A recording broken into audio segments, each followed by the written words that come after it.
Sunset is a sequel to Richard Linklater's Before Sunrise. This movie came out in 2004 and stars once again Ethan Hawke and Julie Delpy as Jesse and Celine. It takes place 9 years after the events of the first film. Jesse is now a published author, and when the movie opens, we see him doing a book signing at a bookstore in Paris. And then Celine shows up and they decide to spend the afternoon by walking around the city of Paris and talking and talking and talking and talking and talking like they did in Before Sunrise. There's not much story to it, and it's all about these two people talking and debating and goofing around and finding connection with one another. Now this video is going to contain some teeny tiny spoilers. Now don't panic, I'm not going to give away the ending of the movie or anything because that is a dick move. However, I will be talking about what happens at the end of Before Sunrise and the first 10 minutes of Before Sunset. So yeah, spoiler alert. So at the end of Before Sunrise, Jesse and Celine decide not to exchange any phone numbers or any type of contact information,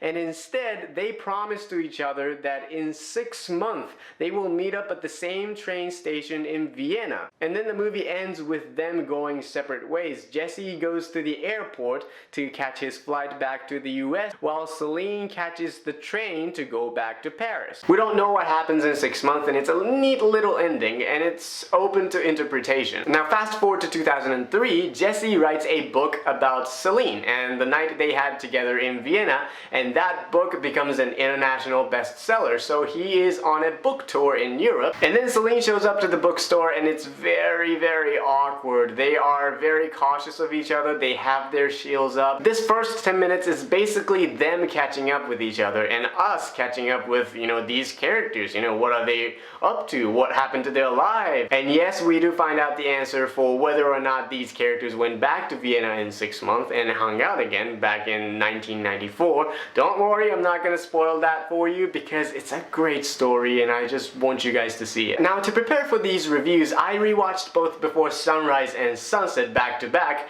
and I realized I like Before Sunset more than Before Sunrise. Now, if you have seen my review of Before Sunrise, you know that movie means so much to me. It's a very influential film, it's a very personal film, and it will always have a special place in my heart. I love that movie so much. But right now, Before Sunset resonates with me more than Before Sunrise, partly because the characters are older and wiser. Both Jesse and Celine are in their 30s, and they've gone through some shit in their lives, and they've grown and changed as a person, and that adds more layers and depth to the story. Before Sunrise was a rose-colored depiction of young love, and it was so romantic and so sweet and so gentle, and the characters were so young and hopeful, if not naive and stupid, and they had more hopeful view towards the world and their future. And as much as I love all those things, it feels more like a fairy tale rather than a realistic love story. That is not the case with Before Sunset. It's a mature, poignant, and brutally honest story about two adults living their lives. They have jobs now, they have families now, they have more responsibilities now, and they just can't do whatever their hearts tell them to do. It deals with deeper themes and more existential ideas, more sophisticated ideas, and that's because,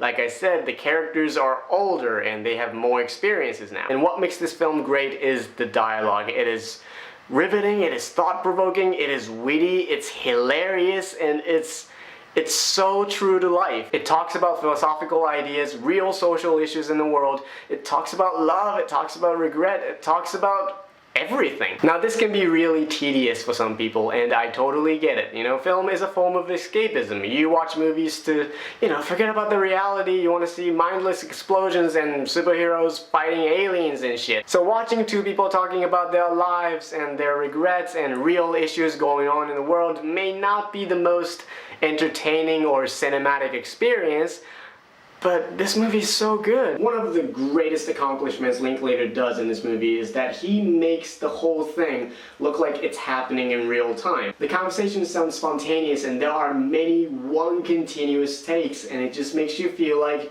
you are watching two real people living in the moment. And of course the acting is tremendous. Both Ethan Hawke and Julie Delpy are just fantastic. They have such an amazing chemistry together, and I completely bought the relationship between these characters. And there was never a moment in the film that I thought to myself, oh yeah, they're acting. That never happened. Their performances are so naturalistic, so nuanced, and often very emotional. I love every scene, every word, every shot, every little gesture in the movie. But by far my favorite scene is the one that takes place in Jesse's car. Now if you have seen the movie, you know what I'm talking about. Spoiler alert, the part where she breaks down and says to Jesse that how she never got over him, and that made her feel cold and made her realize how romantic and hopeful she was when she was young. And during that segment, I was crying. I was like, oh my god, this is so true. One thing I realized from rewatching it is that I relate more to Celine